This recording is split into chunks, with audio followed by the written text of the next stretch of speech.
Merhabalar, iyi akşamlar, hoş geldiniz. That's all I'm going to say in Turkish, so it's okay. Say more. Okay. Teşekkürler. So, welcome to the newest edition of Boğaziçi Chronicles, which is our where we invite creative people to our campus for a short stay residency program to have a chance to talk with them and hopefully also to collaborate and work with them. And today we are very pleased to publicly welcome, for the first time I guess, at Boğaziçi, I'll say Andy Bichlbaum, if it's okay.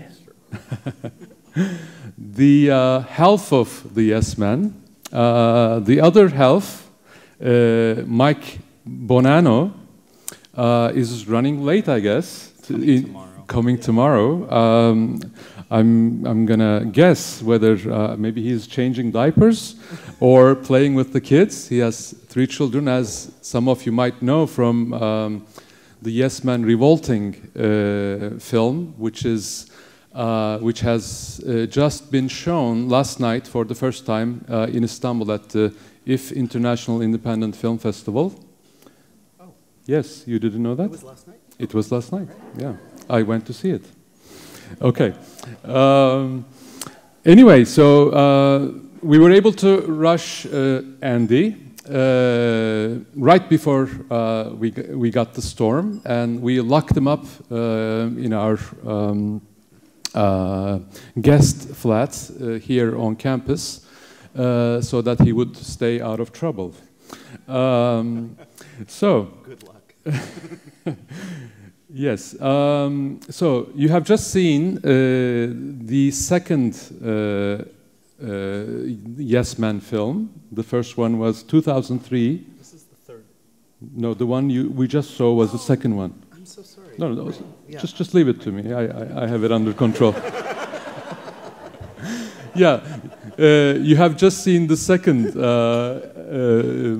version, not the version, the second film of the Yes Man series. The first one was the Yes Man released in 2003. The one you just saw was the Yes Man Fix the World, released in 2009. Correct me if I'm wrong.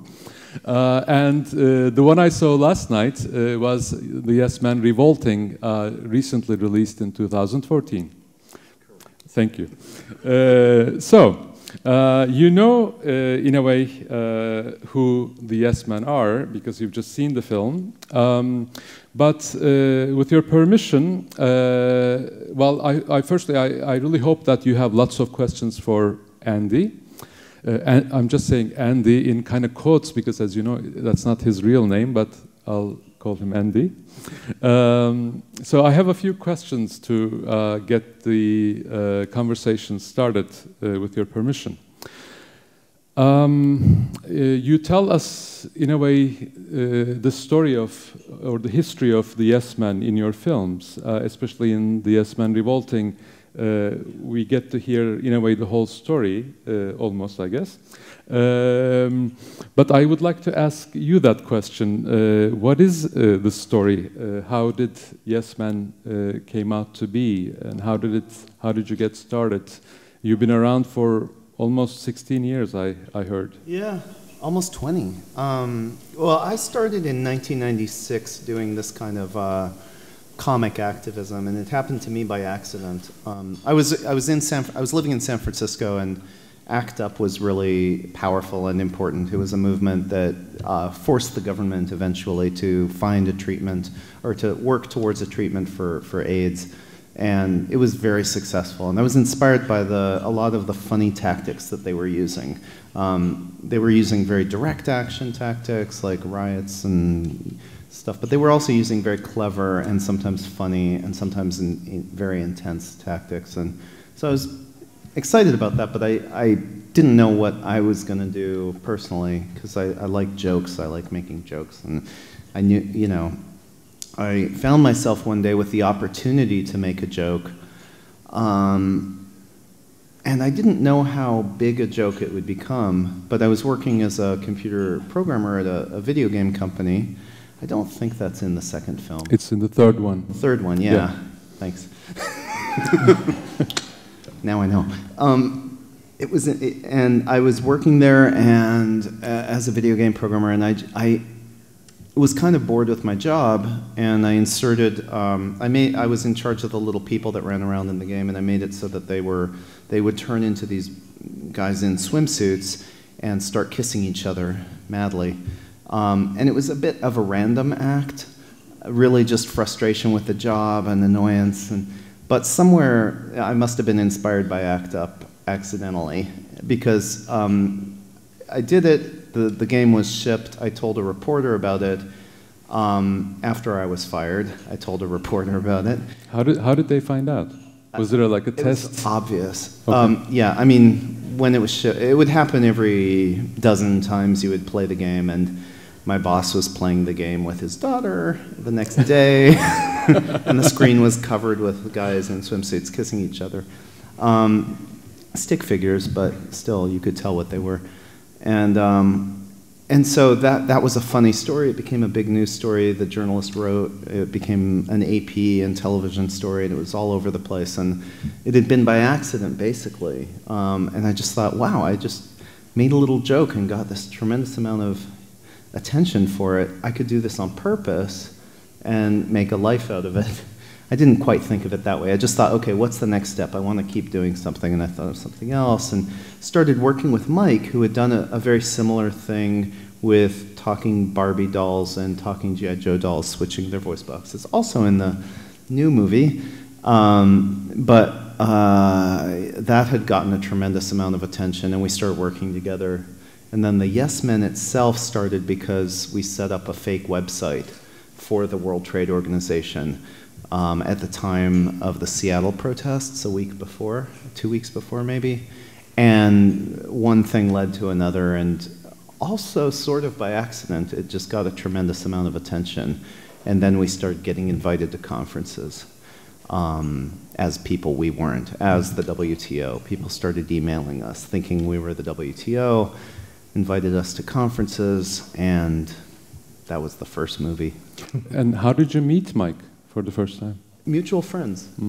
Yeah, I was telling friends about this funny idea I had after the video game thing, and they said, oh, you should talk to that guy who did the Barbie G.I. Joe thing. He would totally get what you're talking about.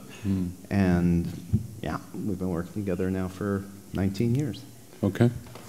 So you've been labeled pranksters, imposters, activists, anti-globalism activists, media activists, subversives, troublemakers, cultural jammers. How would you personally define the work you do? The work we do is mostly, I think, figuring out what we can get away with in our system. Maybe being illegal a little bit, but you know, in a way that we know we can get away with it. In order to make a joke that appeals to the media, mostly. So it's basically we're collaborating with journalists. We're kind of journalists. We're providing jokes for journalists to cover important issues, like the Bhopal catastrophe there. Already covered, but not enough, especially in the United States, where Dow Chemical is from. So we basically gave the US media an excuse to talk about the Bhopal catastrophe on the 20th anniversary. They wouldn't have done it otherwise. That's the bottom line of what we do. And now we use social media sometimes. People have always used whatever tools are at their disposal. We have used websites, email, social media, things in person too sometimes. We've done things without any electronics occasionally. In the new movie, we're at Occupy Wall Street and we decide to throw a protest in collaboration with the police. And they don't know they're collaborating with us, but they are. And you'll see what, if you get to see the film, you'll see what that means. But there was no electronics involved in that. Just a note, the film is going to be shown 2 more times at the IF International Independent Film Festival. So if you have not had a chance to see it last night, you still have a chance to see it. Yeah, I'll tell you the next screening if you want. It's tomorrow. And then on Sunday. And then on Sunday. Tomorrow it's at 9 9:30 p.m. Okay. Yeah. And listening to you, I'm curious about your inspirations. Adbusters from Canada came to mind, and also Michael Moore, in a way, came to mind. So can you talk about your influences, your inspirations to do this kind of work? Yeah, I mean, I think a lot of the inspiration is subconscious. For me, the most immediate inspiration was ACT UP, which was very visible around me, so I was influenced by it. And the tactics they were using to really hit people where it counted. Like many people were dying of AIDS, and people were enraged and yelling in the streets, and also doing things like taking dead bodies or the ashes of dead bodies and throwing them onto the White House lawn. You know, heart-wrenching things like that got a tremendous amount of attention around that issue, and eventually, in collaboration with people working inside the system, worked. And there's some great films, by the way, about that. Is that me?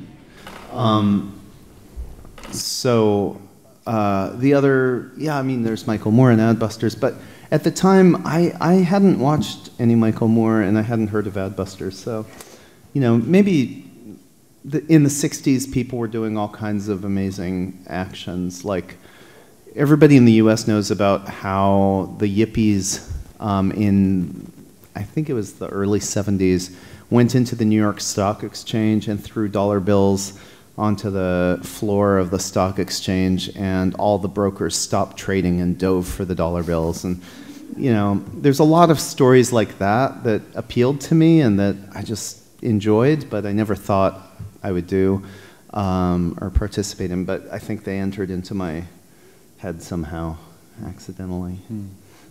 Okay. Which is usually how activism works. I mean, you do something and it's impressive. It usually doesn't achieve an end right immediately. Activism rarely succeeds right away.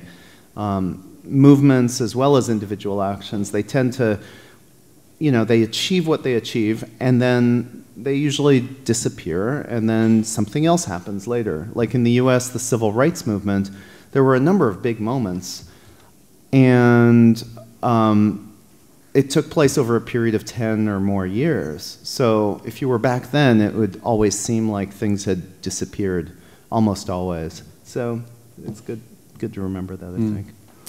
Not only you do the activism work, but you also make documentaries about your activism. So where do you think the documentaries fit in, and how do these films contribute to your activism? Nowadays, we do these actions in large part thinking about the bigger plot, because the media actions disappear really quickly. They happen and people find out about them, but of course, unless you have thousands and thousands of people on the street, you don't remember things. Like the Bhopal catastrophe, I think in London, the thing we did around the Bhopal catastrophe, I mean the BBC action, I don't think people in London remembered that even a year later. It was completely forgotten. But now with the movie, we can contextualize it. We can make this point about how you need a social state for things like that you can't rely on enterprise and free trade, and you can't rely on these absurd ideas that you let the wealthy do what they want and things will work out really well. The whole world is suffering from that idea, and that's a point. That's a point we can make using that event that we couldn't make just with that event. Yeah. And also, you obviously reach much more people with the films, then, right? Yeah, I think so. Yeah. I mean, that event may have reached as many people, but very quickly, and they forget. Yeah. Well, I have many other questions, but maybe I could try to ask for questions from the audience. If not, I'll continue, of course. So, if you have any questions or comments or anything you would like to share with Andy and us, please go ahead. Any questions, comments? How do you pick the issues? How do we pick the issues? They just seem pretty obvious, I think.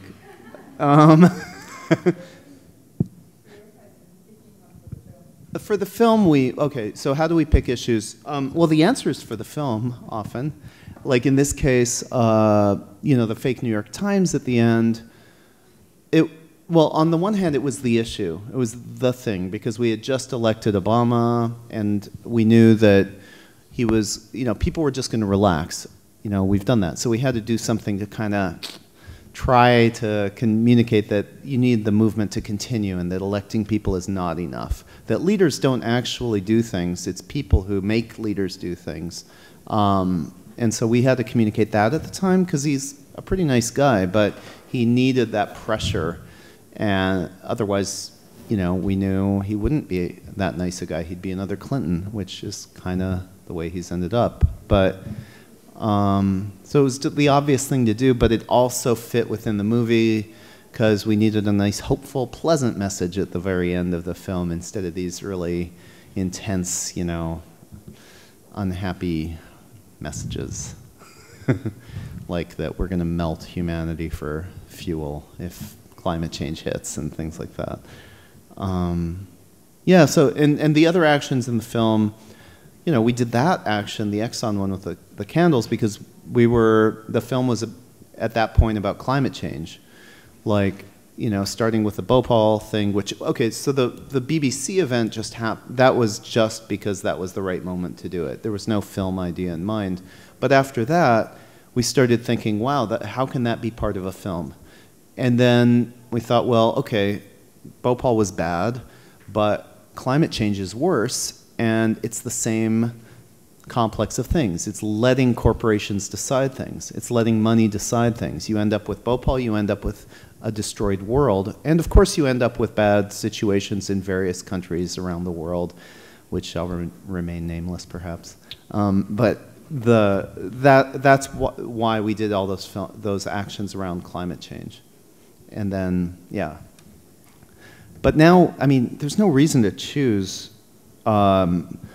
You know, any number of issues are important. It's where we've gone in a narrative way, but we're trying now these days to encourage others to take some of these techniques that are not ours, but, you know, there's many groups and individuals who have used creative tactics to oppose power and to improve power. And so that's our main focus now, is working to do what we can to help ideas come to fruition. We've launched a platform called the Action Switchboard, actionswitchboard.net. I've got some pamphlets somewhere I can give you, but people propose ideas, and other people at our end who have experience with this help them to develop them, organize brainstorms, and then help them find collaborators using our database, which we've been accumulating for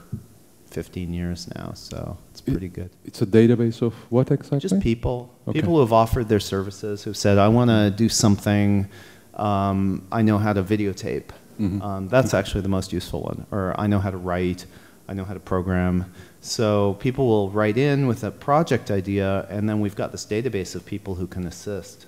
You kind of match people with the needs of the... Exactly. Okay. Yeah. It's a bit like Match.com, but for groups. Yeah. Okay, any other question or?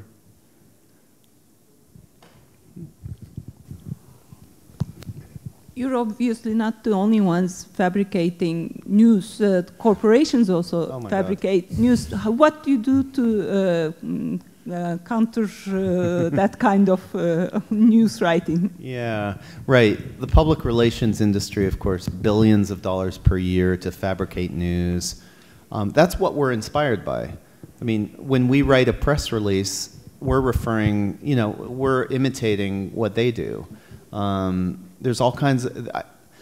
In the US, I don't know how it is here, but in the US, about 30% of the news you see on TV is actually produced by corporations, the long format things in local markets. And they're like pieces, they're advertisements that seem to be about a particular issue, but they're really advertisements. And, you know, we try to use that kind of tactic. We try to get news. We collaborate with journalists in a way, as I was saying, by giving them a hook to write about what we want them to write about and what they want to write about too, because they don't really want to write about products. They want to write about, you know, important things like the Bhopal catastrophe or how to improve the world in different ways. So, what was the question?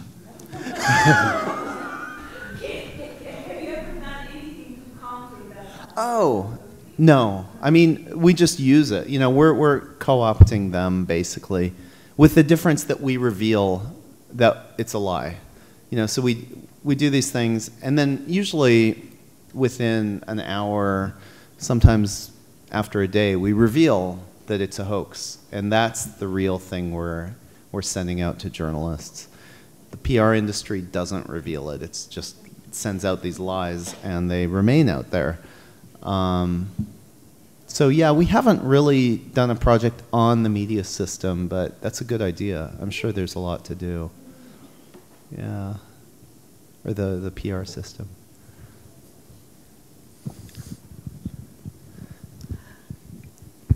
Okay, so Andy, can I ask you 3 questions? Is that too much? No, one at a time. He keeps forgetting what the question is, you know, so one at a time, please. I just... He's fixing the world, hey? So he's tired. Okay. Come on, be question. Be nice. I was, you know, I told you, I write them down. I watched the 2 movies, The Yes Man and The Yes Man Fixed the World, one after the other without stopping, and I was so amazed by them. And I was amazed at what you were doing, but also at the reactions of the audiences. Mm-hmm. I was actually more amazed at people actually accepting that, you know, trash that you were throwing at them. So my first question is, did you ever get responses from those people who were actually in the audiences saying that rethought? I mean, they had remorses about their reactions? That's my first question. Yeah, once. So the woman who the melted human flesh candles action. You see the. I think it's not exactly the question, but you see the organizer like looking at the candle, trying to figure out what to do, and then coming up and stopping us. He was actually, he didn't, it was because somebody in the audience recognized us from the previous movie and texted the organizers because she was friends and told them that this wasn't a real, this was a hoax. And then it took them about 15 minutes after that to figure out how to get us off the stage. Like, they tried to get the security guards to take us off the stage, but the security guards wouldn't do it because it made no sense. They couldn't figure out why they should do it. And so they did it themselves. The organizer actually had to physically come up and do it himself. And it looks like we left it in there, making it seem like they were angry and got it, and, you know, because it was too complicated to explain the story. But she had remorse that she had done it. Afterwards, she told, because we had people at each table filming, and somebody was videotaping at that table, videotaping her actually texting, and then she said to the camera, like, oh, why did I do that? I should have let it see what happened. But it turned out well. I mean, we were lucky that they came up and did that because it's more dramatic for the camera. Which is often how these things work. Like, you plan it as well as you can, but then it's the accidents that make it really valuable. The things that go wrong that are really great. Or people like the mayor who say things like that, right? Right. You couldn't have scripted better. Exactly. Isn't that amazing? Like, I was pretty sure when he was saying that he was on to me, that he understood that I was a fake. I thought he was going to call me out and like point his finger at me, but yeah. Okay, that's actually the second and third questions. Oh. Okay, one by one. Second question was, how did you get all those cameras into the rooms? together with you, because you're posing as somebody from the Congress or something. Yeah. You're traveling in there with all those cameras, no? Yeah. For the one I just mentioned, we had like 10 cameras, but they were mostly just people who attended the luncheon and were just, they had bought a ticket for whatever, $50, I guess they cost, and just sat there with their camera. There was sometimes there's fake media, people who pretend to be with the media and go with a camera and a fuzzy mic. And then also, if you're a big corporation, you maybe have your own camera team who comes along and films your things. Maybe that's just the way that these things work. I don't think it is, but you can convince people that it is. Halliburton needs a camera team. Yeah, with Halliburton, it was just ours. That was just our camera team. Halliburton needs it. Yeah. Okay, so the third question is, people in Turkey probably ask this question because we get sued for cartoons. We get sued for, insulting the prime minister, the president, etc. So, did you get any legal issues? And I understand the cleverness of what you're doing is that you're actually giving such a humanitarian message that nobody could actually sue you with a straight face and still remain. That's part of it. Yeah. Dignified. But did you get any legal issues? Only once, and you'll see it in the third film, and it turns out really well. They dropped the suit. The U.S. Chamber of Commerce, who's different from our other targets. Most of our targets are governments or government agencies in the U.S. or corporations, like you saw in this film, or the New York Times, which is not going to sue a newspaper because they depend on freedom of expression too. So there's always like figuring out what you can get away with. The U.S. Chamber of Commerce is the only lobbying organization we've gone after, and they don't care about public opinion. So that's why they sued us. They just don't care. Their clients are big business. But that was great. We were actually excited about the lawsuit, and you'll see that in the film. It's like an opportunity to really shame them, but they dropped it. But basically, what we do, we just figure out what we can get away with and how illegal we can be within the strictures of our situation, which is a bit freer so far than yours. But there's some really great examples. There's a book called, there's really great examples of actions that people have taken in situations where there's less ability to move or more fear. Really great examples. There's a book called Small Acts of Resistance by John Jackson, also a website with a number of examples of very funny things that people have done with no risk that really work. At times have been quite powerful. And that's called Small Acts of Resistance by John Jackson. There's also a website that we set up which has thousands now of examples of actions from all over the world of different sorts, different contexts. But it's called Actipedia, A-C-T-I-P-E-D-I-A, actipedia.org. And that has, I think if you search, there's different searches you could do to find examples of things that people have done in repressive situations. And there's another website called Beautiful Trouble, beautifultrouble.org, that has more also some examples, I think, and some thinking around that. So, yeah, for each situation it's different, but it's equally fun, I think. It's one way to see it, It can be depressing when it seems to be working, but then it doesn't work.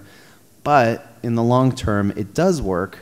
And that's actually the whole message of our third film, is that it does work. Even if it seems to fail, even if it seems like, that didn't work, what did that come to? It did work because it's now in memory and everybody around the world knows about it, if it's big enough. Like, Gezi Square, I don't know, that was huge. And everybody knows about it, everybody's inspired by it, we know about it, and it's inspiring to lots of people. So the next time there's a moment like that, that'll have been very important for that moment. And that's part of why you do these things. It's just like knowing that change happens in a really long kind of time frame. Any questions from anybody else who doesn't sit in the first row? Please. Yes, you may. No, he looked at it. May I? Yeah. Please. I was wondering whether you've ever been involved or thinking of involving in international collaborations. While I was watching the film, I was thinking of, while you're here, maybe we can introduce you to the mayor of Istanbul as a housing expert from the States. Yeah. Maybe you might have the power to convince him that the kinds of things that they are doing don't work, because they haven't been listening to us. So, I mean, seriously, I mean, being I assume you're an American citizen, yeah. that gives you a lot of immunity from different kinds of violence that we and some activists have been exposed to and being exposed to. I think it's worth thinking about. So it might be really worthwhile. That kind of international collaboration might work. I mean, yeah, I'd be interested, or other people. I think there are Americans here in the room, probably, besides me. But I think also there are plenty of actions that anyone can do. And those, small acts of resistance, like there's, in Burma, which was much more repressive than here, the dog is a kind of lowly animal there. People don't respect dogs. And so they would hang the portraits around dogs' necks of the military leaders of Burma and send them out, like hundreds of dogs like that. And everybody knew exactly what it meant, but nobody could be stopped. And so it was risk-free. And there's lots of examples like that. There's what happened to the dogs, though? Dogs were fine. Okay. I mean, you can't fault the dogs. It wasn't their fault. Even the military police knew that. Yeah, there's all kinds of really funny examples of things like that. I just recommend looking into that kind of. Okay. Any other questions, comments? Please.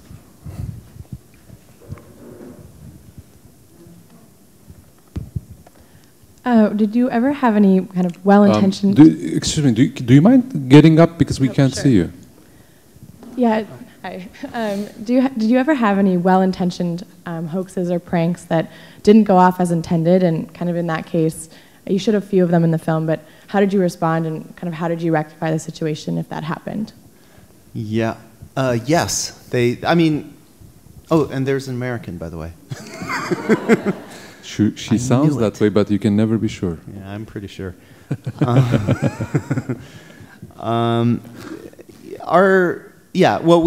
Our actions have sometimes not worked out. They have, usually they do, because we've been doing it for so long, we can kind of figure out what's in good taste and what's in bad taste, and what's going to look good, or what's going to be funny and what's not funny. But sometimes we get it completely wrong, and we do something that's just not funny at all.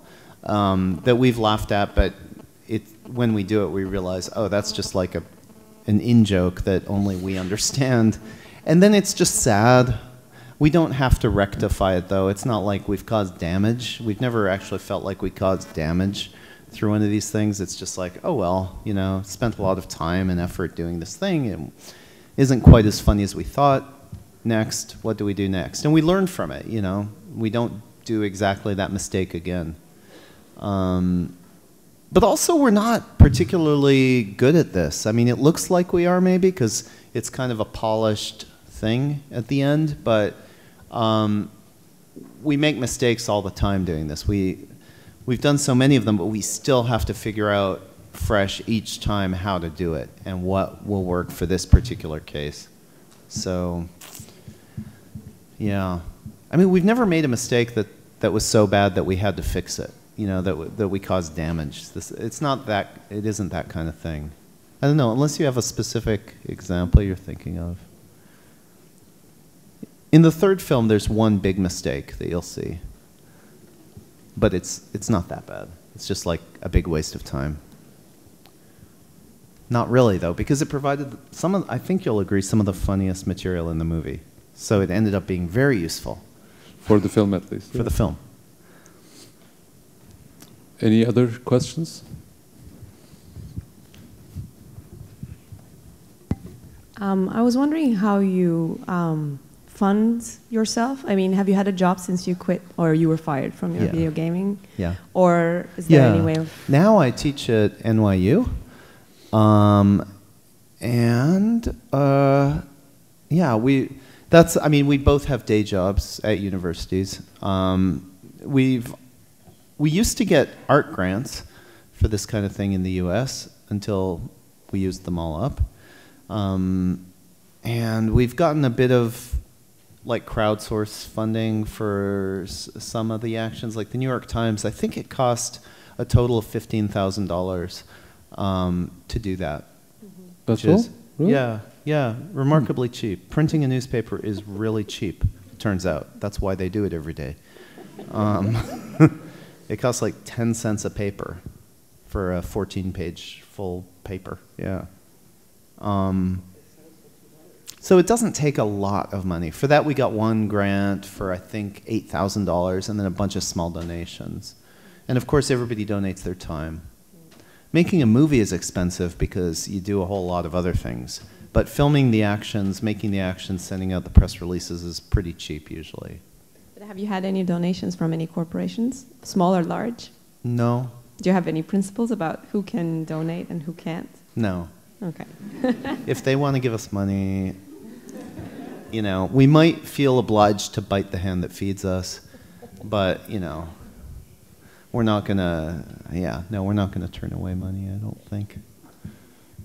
It hasn't happened yet anyways that anybody really bad has wanted to give us money, so. Except, you know, if you look back at the history of the money, where it comes from and how it was obtained, and, you know, most of these foundations in the US, like, we depend a lot on charity in the US from large corporate foundations, and it's kind of horrible. Like, it's a really bad way to survive. You don't want to have to depend on charity, but American artists depend on it. Charity. It's like foundations, that's what it is. And state support for the art is really important because it's not charity, it's a right that you have. You know, if you're a Canadian filmmaker, you can get money from the state to make a film, and if your film works, they have to give you more money. It's like, and that's really good. You know, for one, I mean, I guess Canadian government money maybe wasn't all obtained in a great way either, the tar sands. But we know that, you know, Ford Foundation money comes from a really dirty past. But we're not going to turn it down. And, you know, they're also kind of autonomous. Like the Rockefeller Foundation just divested from fossil fuels. And they were founded by, they come from Standard Oil, the first big oil company. And they've divested from oil. So, you know, it comes from bad source, but it's maybe not as bad as it used to be. And yes. I would like to say welcome first. Thanks. I thought the movie was beautifully shot and very well written. How long were you interested in making movies? I mean, before the first Yes Man movie. Like, how did the idea came up? The idea for the first movie came up because we initially, when we first got invited to a conference as the World Trade Organization, which you can see the story of in the first movie, it was to, you know, we had set up a fake website that looked just like the real website of the WTO, and to our surprise, we started getting email intended for the WTO and eventually an invitation to a conference. And when we decided to go to that conference as the WTO, we came up with this talk where, you know, the World Trade Organization is kind of like in charge of making rules, allowing corporations to supersede the will of national governments, and they were the focus of the anti-globalization movement.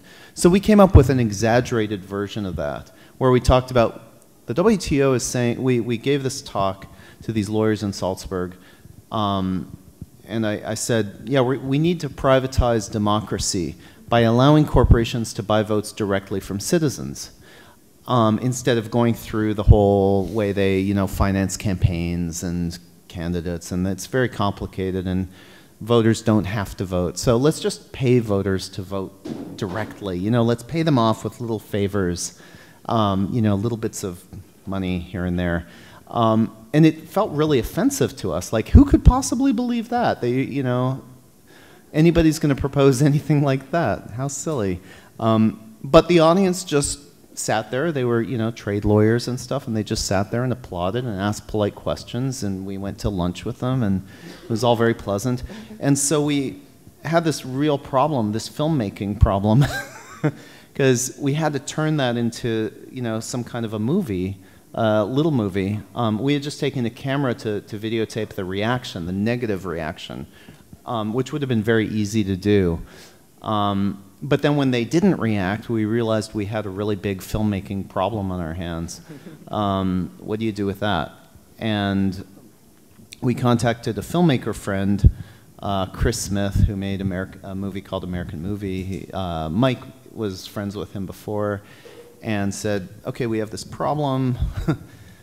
These people didn't react, and now we've got another conference invitation on our hands, and we've got an idea, but we're not sure they're going to react to that one either, so will you help us make this? And so after that, he came along, and they filmed everything. And we, started thinking in terms of movies at that point. I guess we realized it was more interesting than we had thought it would be, is another way of thinking about it. Like, when there was no reaction, it was suddenly, oh, that's really interesting and worrisome, and, we can do a lot with that. So it was an accident. We didn't really intend to start making movies at that point. It was a really good movie. I thought it was really well shot. Thanks. Yeah, this one we directed ourselves. Yeah. Yeah. The first one, the other people did, and this third one is a collaboration. Right. So. Thank you. Thank you. So the meeting that you just talked about, where you proposed the corporations buying votes, right? Yeah. Was there anyone from the Turkish government listening? My fault. No? It's our fault. Just reminded me of, distributing coal to citizens. Anyway, that's not the topic here. Yeah. Yes, please.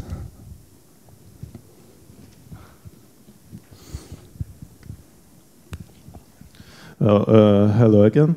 And I would like to ask, what do you think about your general idea of activism and trying to get the information through to people? Because I graduated from meteorological engineering, and I talk a lot about the climate change to people. And the general response is not that much effective. Like, I can't see the response that I want when I talk with them. They don't seem to get the seriousness of this issue. So yeah, it's a really big question. And doing things in a more satirical way, do you think it helps? Or? Well, climate change is a really hard issue. It's very, very difficult to get people to care about it because in most places in the world, even though you can see the effects, it's not yet life-threatening, except in countries in, say, Africa, where it is life-threatening. And the UN estimates 400,000 people are dying every year from climate change-related causes. All that's in our third movie, too. But I think the way, so it's a hard topic to get into, and it's hard to convince people it's important. Maybe satire is a good idea, but you can also think about it a different way. You can think about just where you, like, going after something more obvious and more easy. So there are certain problems that are really obvious here, for example, or wherever you are. And, like we were just talking about buying votes. There are things that outrage people immediately. and that are very powerful symbols of what's wrong and how things go wrong, and it's all the same problem. Like climate change is happening because we're allowing corporations to do whatever the hell they want.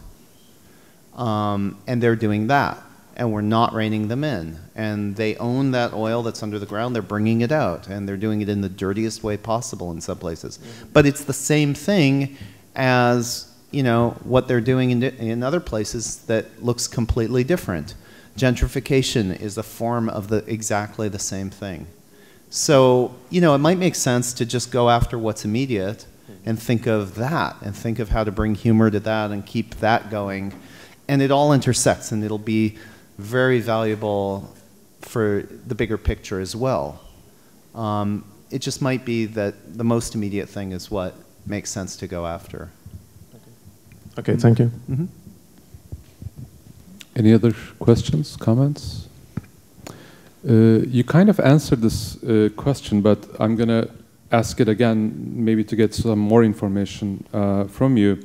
Despite all the angst around the dire issues you're dealing with, as well as the anxiety sometimes around trying to pull off your pranks, you also seem to have a lot of fun making these films. I'm curious about how you decide which scenes to shoot, in a way, you know, scripting your films, and how to shoot them.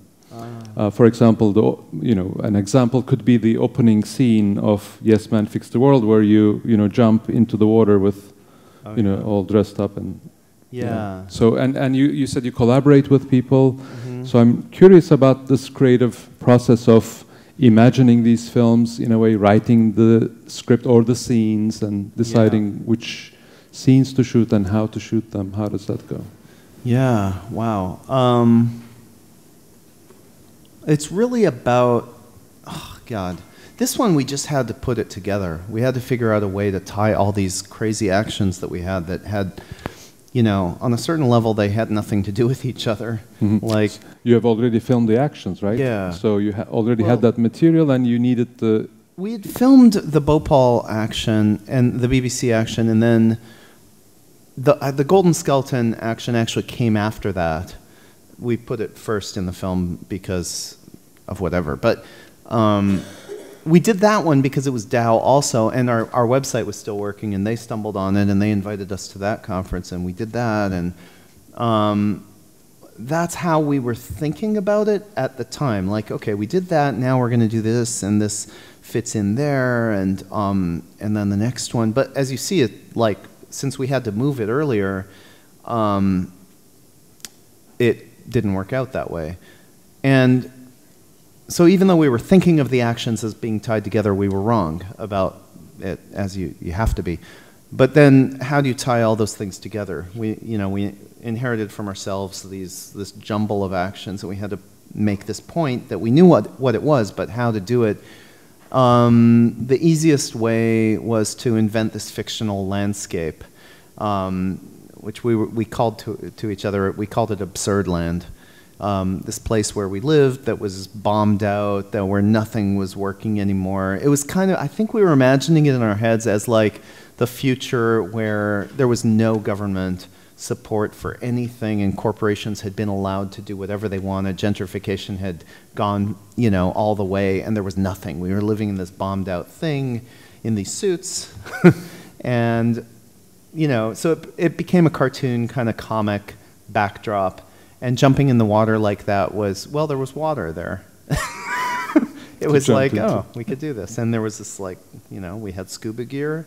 A friend of ours had scuba gear, which he lent us, and illegally, because I think you need a license to do that.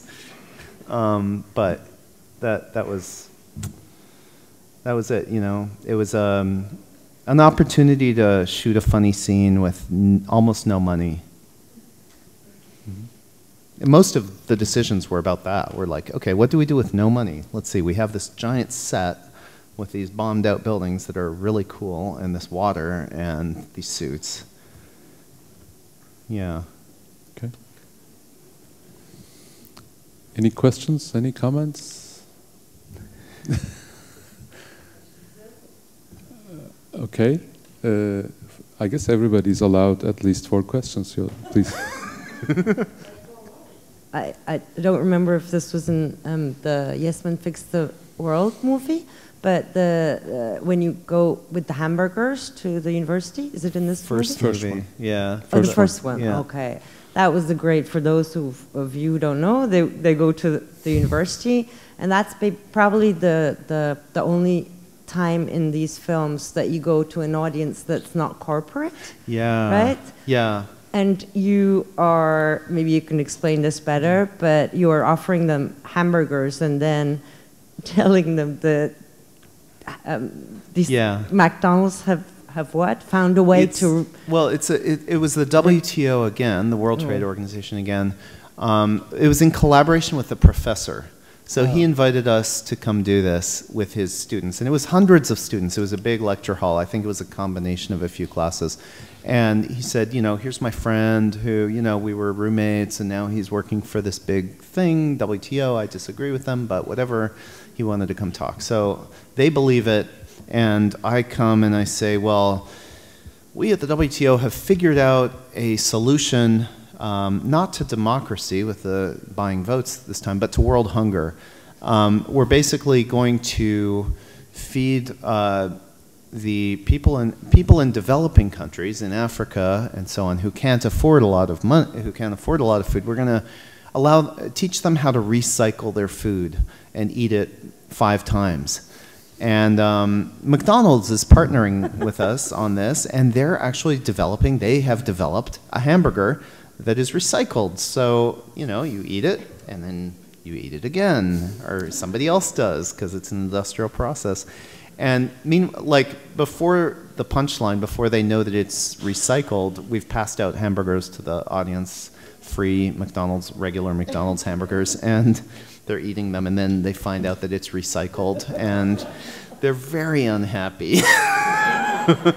And not only are they unhappy and they start throwing things, and but they get that, you know, they understand. Some of them understand that this can't be true, and they get the joke. They get, okay, that's not really the WTO. Others are just furious that there could exist such a program, and so it's like, and that is no more exaggerated than the other things that we did. Like right before that, we did this other thing where I wear this giant gold penis that inflates, and it's some, you know, and then show pictures of managing sweatshop workers using the penis, like to apply electric shocks to people in factories far across the world. It's completely demented and horrifying, but there, the audience just listens, and so it's not like the subject isn't more extreme. It's just that it's students versus people in industry, in lives who are already working in the world and have bought into the system. Like once you get into a place of power or where you think you have power, it's a lot harder to actually notice that things are bad and to act against what might be your interests. So yeah, students have a very special place where they can rebel and really make change and try things and have an effect because they can actually see that things are wrong. That was exactly the point I was going to make. You know that they're not. It's they're true. not Yeah. Exactly. I mean, that was the only time that an audience did react. Yeah. Right, and that was students, and there weren't. Yeah. They weren't yet pulled into the power system. Yeah. You know? Okay. It didn't happen in any other case? No. No. See? Individuals would notice occasionally, but not really. Not, yeah, they'd half notice. That's sad, huh? Yeah. Any other questions? You can ask in Turkish as well. We have simultaneous translators. Although you're not, I can translate, I guess, for you. I hadn't noticed. Yeah. That's amazing. Please, in the back. Merhabalar. Türkçe konuşmamın bir sakıncası yoktur herhalde. Yok, buyurun. Peki.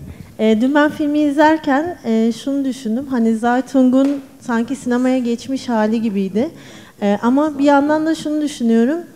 Hani bizde böyle bir şey olsa, işte vali gibi çıkılıp konuşulsa falan filan, adamı bir şekilde yaka paça alıp içeri atarlar herhangi bir sebepten ötürü. Dolayısıyla hani mesela işte şirketleri milyar dolarlık zararlara uğratan şakalar bunlar. Hani kendimize göre uyarlıyorum.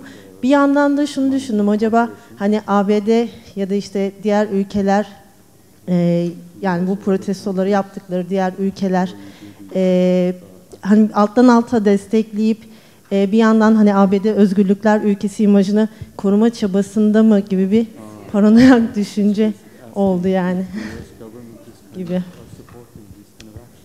Buna bir şey söylerse. Hani bana mesela işte Şirket Ticaret Odası dünkü filmde şeydi, bir dava açmışlar, sonra davayı geri çekmişler.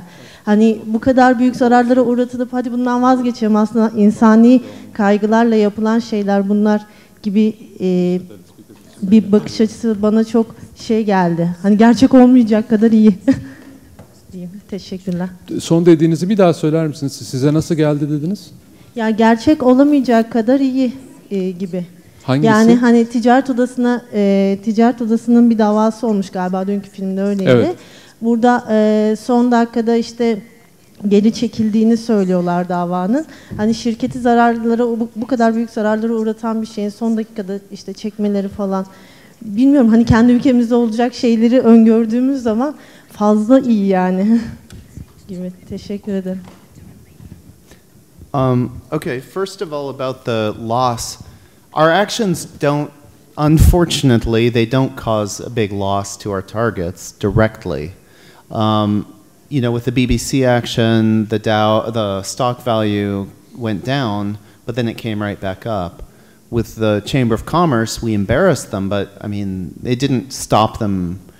You know, well, in the film, you'll see they do actually change their policy shortly after our action, but it's not because of our action, it's because of a lot of actions that we were one of. So, yeah, we don't immediately, we don't assume that we are going to directly affect our targets. We would love to, but we don't assume that we have that power. So what we do is we focus on embarrassing or shaming the target, but really for the benefit of everybody else. It's not really to get them to do anything different. We don't expect to be able to get them to do anything different. It's really to get everybody else laughing at them.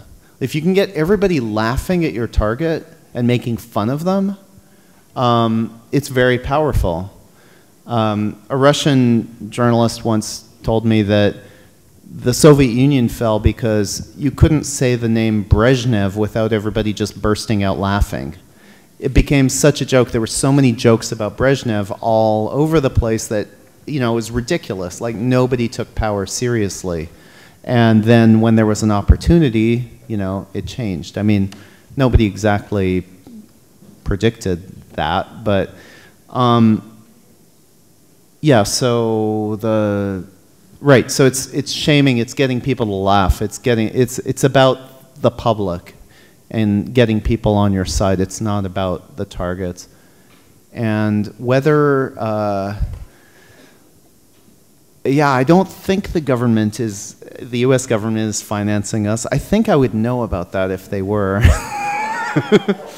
Maybe not. You know, there's talk about how the government financed abstract expressionism in Eastern Europe or in Berlin, but whatever, you know, you can't control everything, and in a way it doesn't matter. If you're doing what you're doing for a good reason and you're not doing it because you're trying to spread a message of free speech, which we don't really have in the US completely, because you can generally be sued. I mean, we've found a way to avoid being sued, or to, you know, encourage them to sue us, and they never do.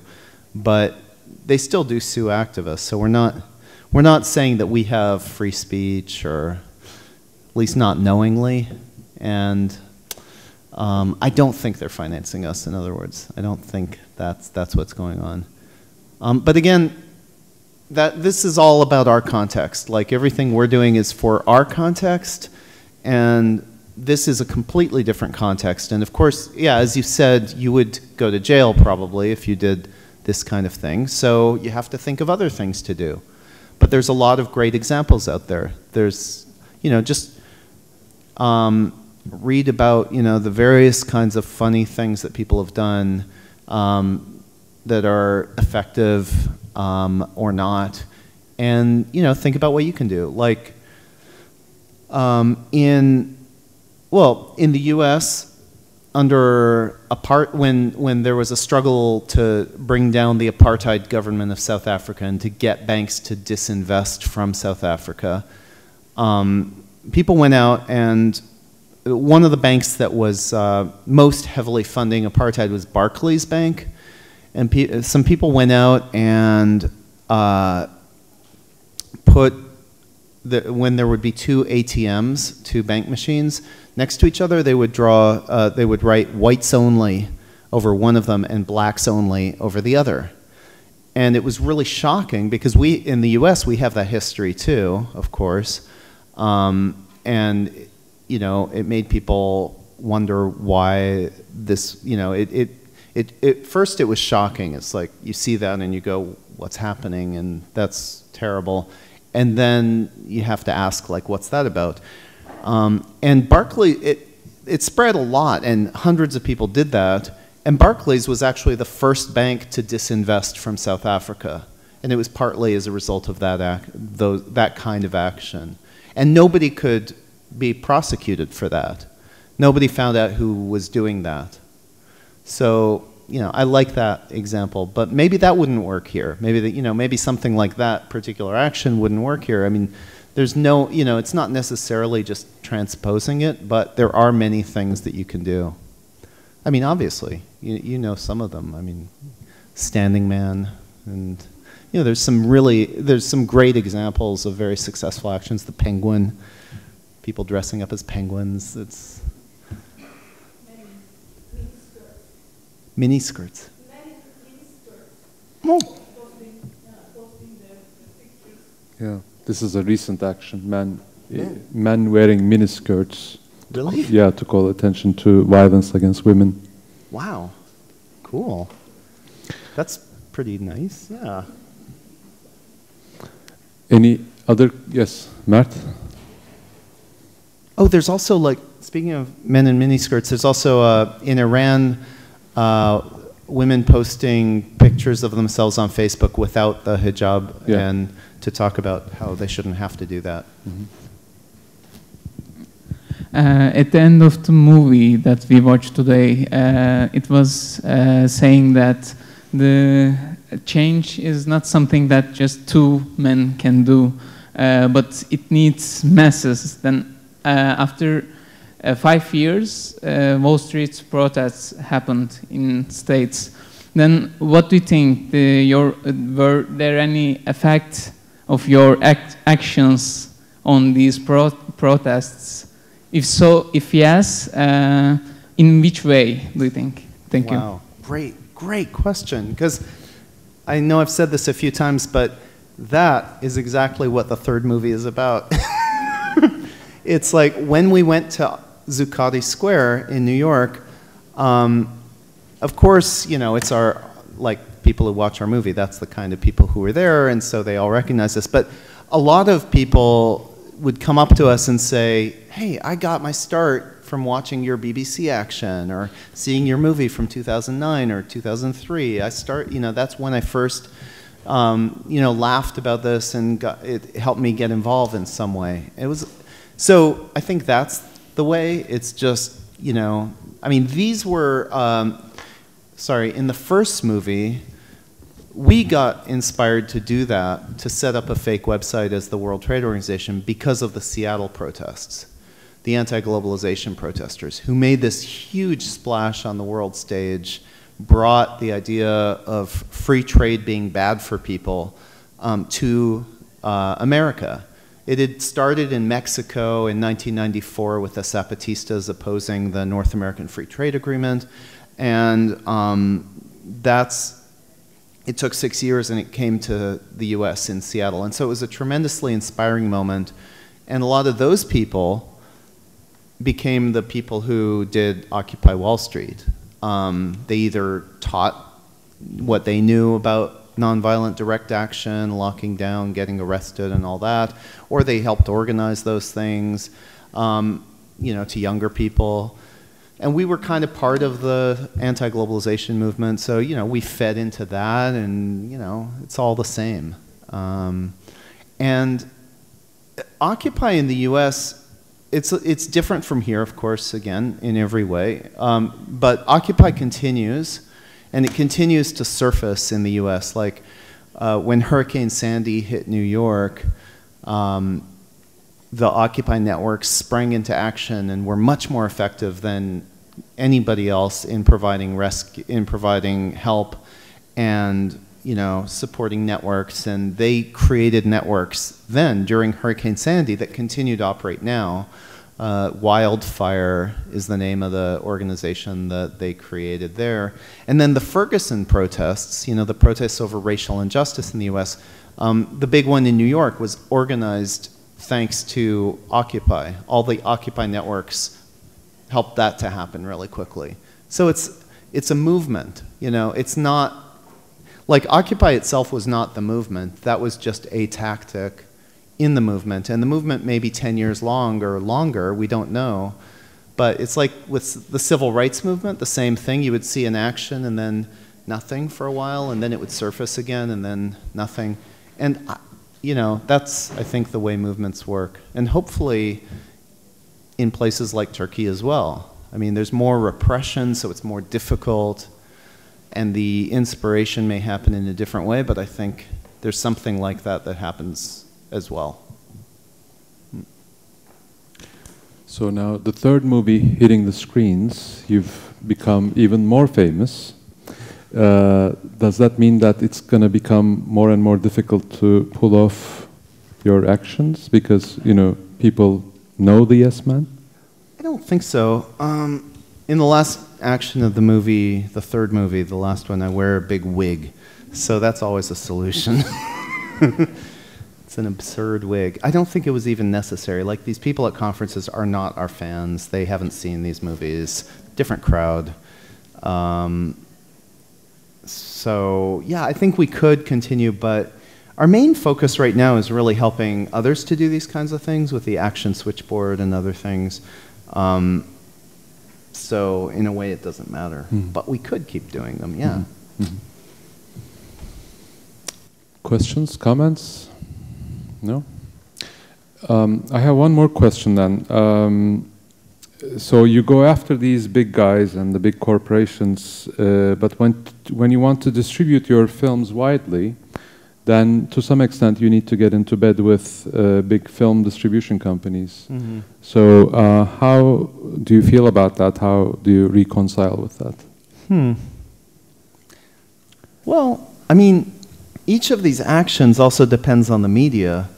So we're already collaborating with big, nasty corporations like, NBC is largely owned by General Electric, which is, coal.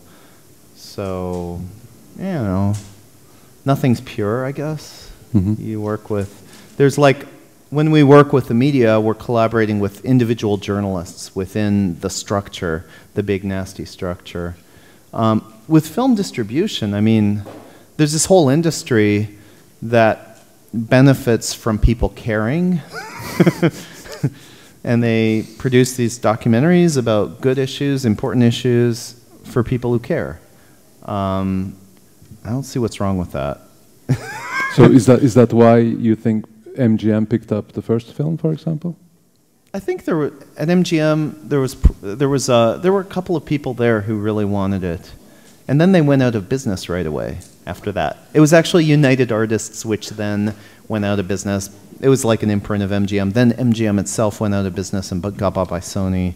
Sony hasn't asked to make another movie with us. But so maybe some of it's chance. Who's there? It's individuals. And, you got to choose, who you're fighting with. We haven't gone after media conglomerates, not necessarily because that's who we work with in a way, but it just hasn't been our main focus. If it were, maybe we would have more of a problem, trying to give a hook to NBC or any of these. Did you have any difficulty distributing your other films, the second one and the third one? well, a lot of difficulty, but we did it. Yeah. The third one is coming out in June, and I'm not sure when in Turkey, but in the U.S. it's in June, in Europe. You mean the theatrical release of it? Yeah. Yeah. So you're doing the festival circuit first, and then the theatrical release is going to come in June. Yep. Okay. Theatrical and online. Yep. Any other questions, comments? Shall we wrap up? Yeah? Okay, so last question. Let's see if I could read it. So how does, this time, Jack, or do you say Jacques? Jacques. Jacques. So how does Jacques, the academic, and the Andy, the yes man, influence each other, do you think? Wow, interesting. As an academic at NYU, I ended up running a speaker series to which I could invite anybody, and it was part of my job. I mean, I got hired there because of the Yes Men and Andy's work. And then when I was there, I could invite people to come speak. So I invited a number of friends and then made new friends and learned about a whole new bunch of things that I hadn't really known about. Like a friend of mine that I had already had introduced me to a couple of people who had been members of Otpor, which was the Serbian youth movement in 2000 that overthrew Milosevic. They formed, and they're a great example. This is like the most powerful example, really, and there's kind of controversy about where they got their money, because they got some money from the US State Department, it seems, but whatever. It's like, to me, it's whatever, and they talk about it quite openly. But anyways, what they did, they started doing what they were doing, and then the US saw them and gave them some money because they wanted to get rid of Milosevic as well. But they wanted to first. And they started, their first action was just one night they spread out through Belgrade, the capital of Serbia, and put up these very clear graffitis everywhere, stencils. They just covered the city in the stencil that symbolized what was wrong with the system. And it was basically a fist, and under it said, "He's finished." Because, you know, he had started the war with Kosovo and the whole thing. He had been instrumental in dismantling Yugoslavia. People didn't like him, but a lot of people did. So their thing was about mobilizing all the people who didn't like him into being more active, and this was the way they did it. And they eventually, a year later or 2 years later, they brought him down. But all through these little anonymous actions, mostly anonymous actions. And I got to invite them to my speaker series. So I learned about these things that they were doing, and they told me about other people who had done other things, and I got to meet them. And all of that I can talk about now more than I would have been able to without being an academic. So it's a good job. Okay. Andy is going to be in Istanbul for a few more days, and also next week at the same time at Boğaziçi, we're going to have the other half of the Yes Man, Mike Bonanno, in conversation with the founder of Zaytung, Hakan Bilginer, moderated by Ömer Madra of Açık Radio. That's again next Thursday, 26th of February at 4 p.m. Here at Boğaziçi University. I'll say the same thing in Turkish just so that people remember it. 26 Şubat'ta Yes Man ikilisinin diğer yarısı olan Mike Bonanno ve Zaytung'un kurucusu Hakan Bilginer birlikte bir söyleşi gerçekleştirecekler. Söyleşi saat 16'da 26 Şubat Perşembe günü BTS'de olacak. Moderatör de Açık Radyo'dan Ömer Madra olacak. So it was a great pleasure to have you here and to talk with you. Thank you very much. Thank you. It's great to be here.